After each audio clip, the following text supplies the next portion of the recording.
Hi friends, this is Sarah from Crafting and Relaxing. Welcome. Thank you so very much for joining me. This is weekend updates. So I'm going to tell you what went on in my craft room this week, things I'm working on, thinking about. It varies with the seasons, with the mood, with the color, who knows? Sometimes the weather too. This might be a long one. I've got a lot of stuff here, so get some tea or coffee and put your feet up. Or you could turn this on and clean your craft room while I ramble. Could go either way, however you're feeling. So the first thing I wanted to show you is I've been playing in my 6x6 Dina Wakley media journal this week. I made an actual page that I sat down and made in my craft room, and I filmed that. But I'm going to show you what I did when I was watching TV at night, or I think one night I might have been laying in bed. Just depends. You don't need to have the utmost in energy to create. You don't need to have a half hour. You could have 5 minutes and be watching TV. You could be just the thing you do right before you go to sleep. Make time if it's important to you, whatever it is. It might be art journaling. It might be writing a note to a friend, or tidying your kitchen, decluttering your closet. Whatever it is, make time for what makes you happy. I had glued some stuff onto this page for reasons I don't understand, then drawn on it with a pencil, and then I just took my Dina Wakley scribble sticks and added some color here and there. I like them because the color is really rich, and then you hit them with water pens or paint brushes, whatever you have. If you have these 3 items, you're portable. So you can be in your recliner watching TV, you can be in your bed. You might lose one of your most prized colors. I seem to be missing the night, right? I think that's the one, so I'll have to find that. They're portable, so it could be at your child's sporting event. It could be anything. I just played and put some color down and then filled it in with other colors and challenged myself to use colors that I wouldn't normally use. I've got a lot of purpley magenta and yellow. What the heck? And then this page, I started this page first, but then I wanted more color and saturation, so I got out my scribble sticks. For this, I used my Stampin' Up! Watercolor pencils. These are probably 20 years old. Not fancy. The idea is use what you have. Don't ever run out and buy something because you see that I have it. I might not even like it that much. So always ask me first. I just use what I have. And I had fun, and I did a little bit of shading, which for me is totally unusual. I am very flat, very remedial. So I just had fun playing with this. And it's hard to get as much color from the colored pencils as I got on this page. So a couple places I came in with my scribble sticks once I got those out and added a bit. But I just wanted to show you I was playing and having fun.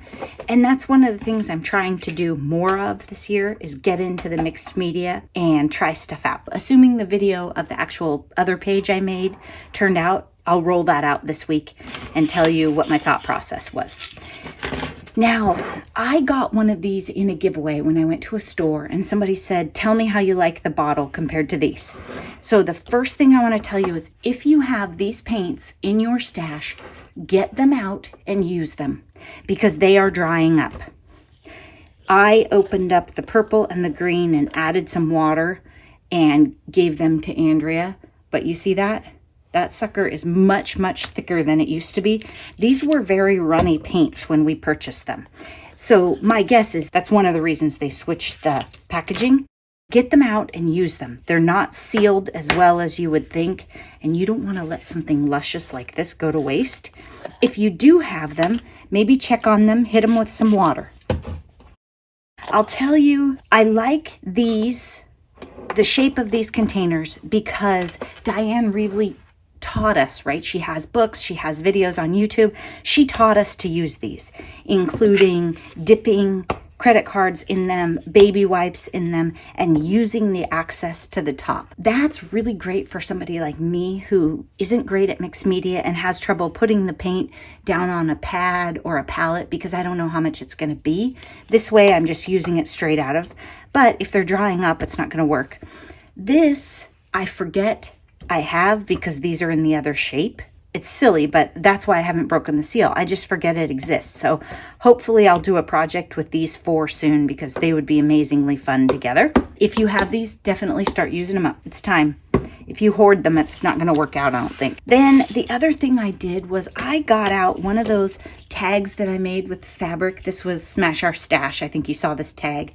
But it didn't have this sticker on it yet. This sticker is just one of those super neat stickers that I got from Teresa. Fresh and Renewed with Teresa sent me these in Happy Mail. And these are peel-offs. These are fun because you have the center. You could back them with vellum. You can color them in. They're forgiving too because I used one of these marker pens and a blender pen, blender brush, one of these, and moved it around a little. And you don't have to have a lot of skill, or any, in my case, because the edge of the sticker helps you keep the color in the right place. It's like forced lines. It's like bowling with those bumpers. These are too dark alone, but I just put a tiny bit in the bottom and then blended it around. So if you have some of those, same for this purple. It comes out really dark, but those are a fun way to do it. No matter what mixed media product you bought, there's a way to use it. It might not be the way that you thought it would work, but just learn it and mess with it. And that's from a mixed media rookie, people. I'm not good at mixed media. I just want to learn and have more fun. This is another thing I was working on this week. And I want to tell you first and foremost, as a disclaimer, these were really cute when she made them. And I think I need to decorate them. So I'm going to link down below. This idea came from Treasure Books. She is a junk journaler and she makes amazing stuff. She does really nice videos where she shows you how to make something and she has the instructions written up so you can follow. And the idea on these is to take rectangles, scraps that you have sitting around, and make like a pseudo envelope thing that you can put in a journal. So my plan is to glue these to a journal page. I could do it with one of these on an art journal page if it matched better. Glue it right here, decorate this, and you can open it up and do journaling in here. You could also tuck something else in there. You could glue the sides and put the little divot thing if you wanted to make it an actual envelope. But they're just precious, and all you're doing is using your rectangle scraps. I mean, it's ridiculously cute and easy. I was just having fun looking at scrap ideas and also things to make for journals. And I don't know, I could put some of them in Happy Mail, whatever. So that was another thing I did this week. Then I want to talk to you about some dies. This die says, "How are you?" This die says, "You're so sweet." Now, my friend helped me obtain these at a very inexpensive price. So I do not want her, if she sees this video, to think I didn't appreciate that, nor do I want you to think that I paid full price for these. But what I want you to learn from my mistakes, this is another one. So this one says, "Beautiful." Here's an example of it. Don't buy dies that aren't your style. And when I say that, I mean these dies are super complex. Okay, let me show you why and talk to you about them. And I am not great at looking at a die and understanding whether I want it or not. And it's hard because sometimes the packaging covers up the die, but maybe you should take the time to look online on your phone or find an image of it and check it out. So these two are pretty much made to do shaker cards with, I think. And they, how do I explain this? This is a negative and positive situation. They do not cut a circle that says, "How are you?" They cut "How are you" out of the entire card front and take this part out. So the "How are you" is still connected to your card front. So I had a dream of like cutting a bunch of these and putting them in my little book and using them for later. But that's not how they work. It's the whole front of your card. I never planned to make shaker cards with them. I just liked the messages and the fonts. So these aren't really great for me. The other thing is this one, I had to put tape on it finally because it was making me crazy and it kept getting mixed in. It leaves a stitch mark, but it does not cut. And let me show you. Here's a die that's almost exactly the same concept. And if you watch for these when you're buying dyes, you'll be much happier, because I've had this problem on other things. This one does a stitched circle, but does not cut. So it was intended to work with this one and leave a border around it. All it does is draw a stitched border around that so that that card front has it. It doesn't cut out a circle. So when you grab this one and you're die cutting, you don't cut anything. You just get a damaged piece of cardstock with a circle in it that was not what you planned. I will probably give these dies away because they don't bring me joy. They're perfectly great. My magnet wall is pretty full. I don't need this many. I'll probably give them away. Let me show you, just so you can understand what I'm talking about, what they do, in case it hasn't made sense yet. And I'm going to use scraps and keep them on bright colors so you can see better. And we're going to do some die cutting and talk about die cutting too, so it's not a bad transition for us. And I'm just using my Big Shot. My favorite is really my little tiny Sidekick. When I can, I use this one. For anything that's really small, I use that.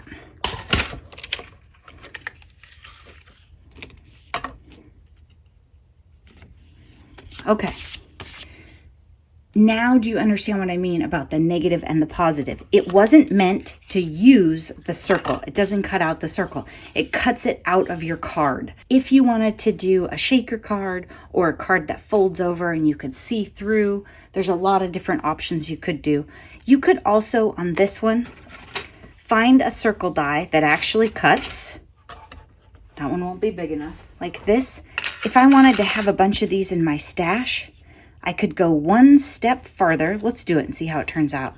And take this, and hopefully we would get it on there straight. And at that point is where I'm already annoyed. I don't want a die that I have to work so hard with. Some of you know that I just give those away.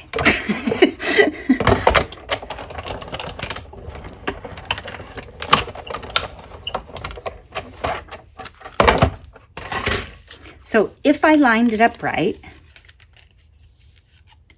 let's see if I did. Okay, I could live with that, but still, it's not how I imagined it. I don't love it. The color probably isn't great either. Let's give you guys a backing so you can really see it. But that is a way to make it work. And I didn't get it perfect. It's a little bit off, but I don't think your card recipient would notice. Just really watch your dies and look at them and be sure you're getting the negative and positive of what you want, because sometimes what you think you're getting is not the same. Okay, now let's talk about this one, because if you've been watching my channel for a while, you're probably laughing when you hear about this. Today, I got this the same way. And what I'm seeing as a trend, not to badmouth anyone, many of the dies that I find annoyingly complex or that are not as I imagined them, like I see them in the package and buy them, are made by Stephanie Bernard. They're different brands. This is another example, and it's a messy example. It's a frustrating little die for me. It says Shine Bright, and when I saw it on the package, it looked like it was going to cut a star right here that said Shine Bright in the middle. And it does, but it takes 2 dies to do it. You have to line them up right, and because it takes the 2 dies and doesn't work the way I imagine, it's just big enough that it doesn't fit in my Sidekick. I've only used it a couple times. It's a little frustrating. It's Stephanie Bernard. She maybe has an amazing eye for design, but isn't a lazy crafter like me. And so that's something you might want to think about. You'll notice in different paper collections and brands, some things fit you better, and you probably want to stick with those. Now this die, so I cut this one out today for the first time. And when I cut it, first I cut the base, right? This yellow, no problem. I haven't caught on yet. Then I cut this out of the white, and then I start to pop it out, and I'm literally laughing because this is a ridiculous die, and had I understood, I wouldn't have brought it with me today, and I probably wouldn't use it. But then it turned out so stinking cute, right? And this is what I'm saying. Maybe she designs beautiful things, but she's just not as lazy as me. This is 1, 2, 3, 4, 5, 6, 7, 8, 9, 10 when you count the back pieces. That is more work than I want to put into die cutting. Now, it turned out adorable, don't get me wrong. So I think what I might do with this one, Noni was laughing at me too, and she had to teach me how to use this star one when I first bought it, by the way.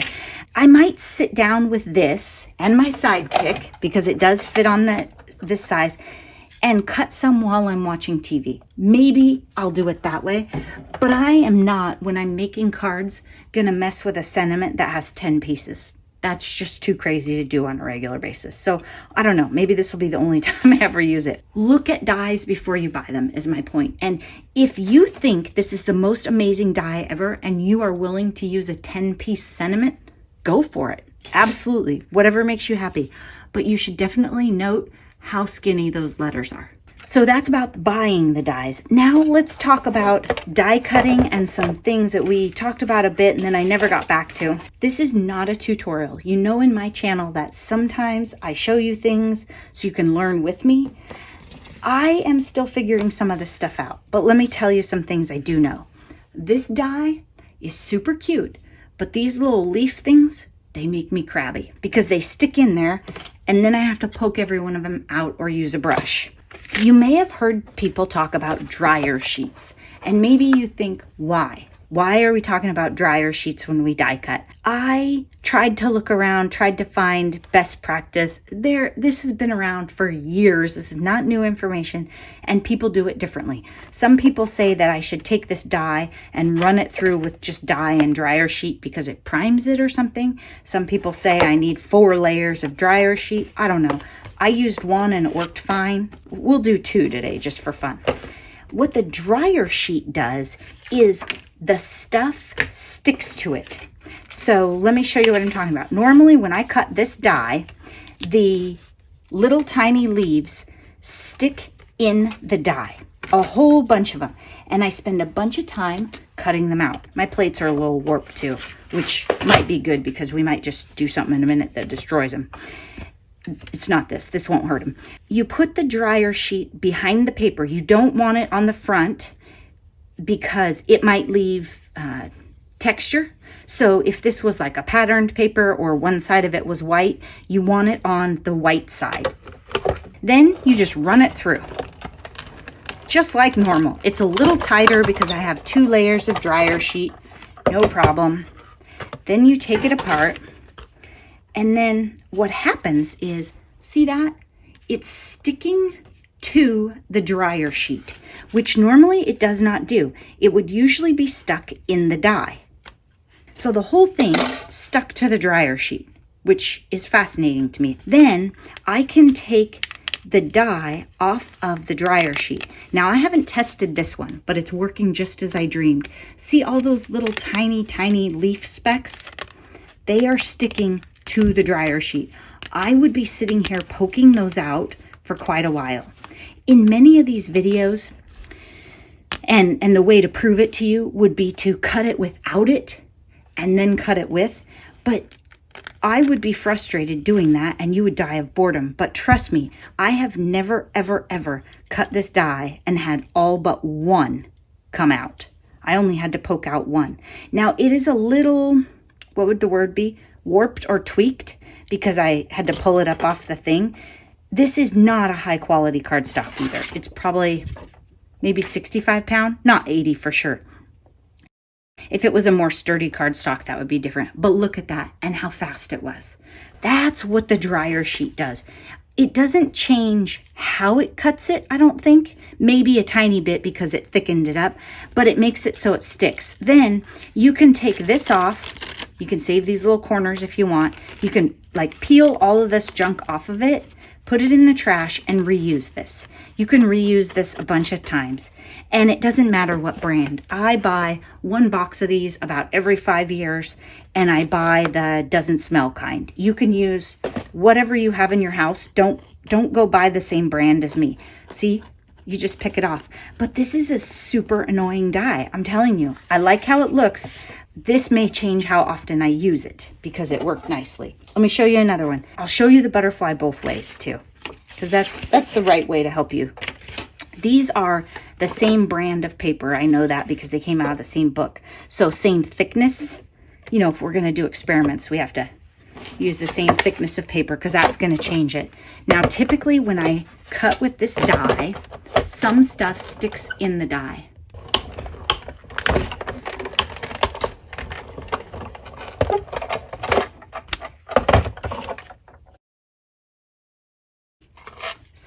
Some came out, some didn't. Some stuck in here. You get the idea. You've done this. Made messes all over. You gotta poke that one out. Okay, so then my die cut is ready, but then if I wanted to use my die more, I would either have to find the little brush, Sizzix brush tool, which I keep somewhere in this room, or I always have my pokey tool, so I can use this. Dots all down in there. Lavender paper was not the way to go for you guys, sorry. See, this is why I didn't want to show you both ways. You just have to trust me on the rest of them. Okay. Now the die's ready to use again. So that's the other thing, right? You have to clean out your die and all this mess. If it was on the dryer sheet, I could control the mess a little better. But you know I don't care that much about the mess. We're going to use the orange paper just because it shows better. Same brand. Now put that down. Oops, let's not forget. I think if I leave these little tweaky orange things on, I would have lumps and bumps. I would say you definitely are going to have to clean those off. And if you have one of those little spatula things, like for mixed media or a Cricut or something, of course, if you have a Cricut, you probably aren't doing this.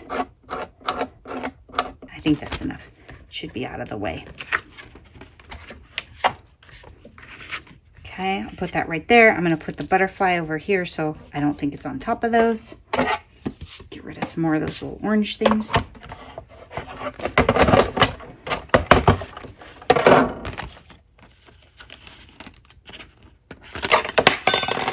Look at that. Not one single thing stuck in the die. Then let's see how it is to get the butterfly off of that. Okay, so that time it cut all the way through, which I think happens sometimes as it gets more worn out, maybe, my dryer sheet. So it cut the edges of it. Oh, look at that. As you're getting into your intricate butterflies for spring, look, beautiful. That also works very nice for any little die that's just really intricate so that you don't have to poke things out. Oh, I do have one thing right there. There we go, done. So that's what the dryer sheets are for.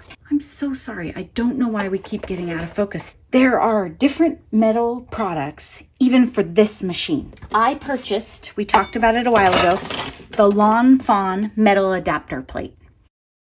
I also found a thing that was made by Sizzix that is, I think, called a metal something else. It looked pretty cool too. Maybe I should have bought that. P of Whimsical Endeavors was giving me pointers, but you know, I'm slow sometimes. You have to like spell it out for me or send me the link of what you need me to buy. And that's true for any of us, right? If we're getting into an area we haven't been in, we're trying to figure out, what do we buy? And do we need to buy all the stuff that everybody else has? I don't think so. So let's stick with the same die. Now here's my thought. It worked great with the dryer sheet, so maybe I never need the metal shim. I don't know. And when I tried to look and see how I'm supposed to use this metal shim, there were a bunch of different pointers. Some said, put the metal shim down like this, put the paper on top of it, just like I would normally die cut, except you have the metal shim. Some said, no, because that damages your die. So I think for now, I will start this way. So I'm gonna have my die on the metal, but not cutting towards it, and this way, and this. And I normally put my dies down. A lot of this stuff, if you have absolute best practices on your die cutting, it's not necessarily going to change the butterfly you end up with and the card you make, but it will extend the life of your plastic plates. It will cut down on warping, that kind of stuff. It may also make it less frustrating for you. So that is what people are trying to tell you when they say, turn your plates a certain way, or put your die a certain way, or don't do X or Y. Now, it's also possible that I was supposed to take out the other little shim layer. Based on how much that plate just curled, that would be my guess. So let's see. There we go. It was beautiful. No work, no dryer sheets, nada. That's what P was trying to tell me. Now, because that was so hard to do, let's see if I can take this thing out and get the same results. And depending on the age of your machine, even if it's called a big shot, the sandwich setup is a little different. You may have one that's all hooked together. See what I just did to that plate? Whew, we got to get that to go back. You may have one that's all hooked together, or you may have one like mine where the parts are separate. I don't think that is thick enough. Now this paper is a different brand. I don't want to try it right now because if you're doing tests, you need to use the same paper the whole time. Here we go. They were out of a sample book, so that's how I know they're all the same brand. Oops. Oh, this one? So when we ran it like that, look. Okay, we do need to use the dryer sheets. The die cut itself came out beautiful, but I have junk in my die. For those tiny little dots, maybe we need to find this thing.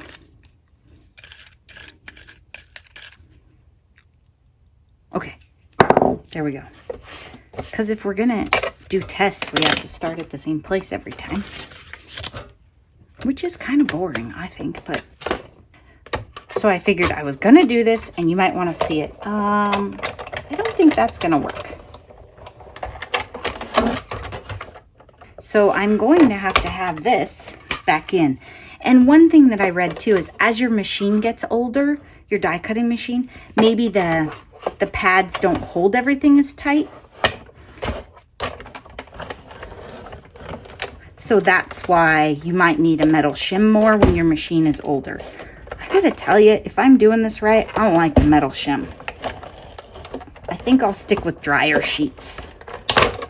Uh-oh. Die cutting into your tea isn't good. That's better.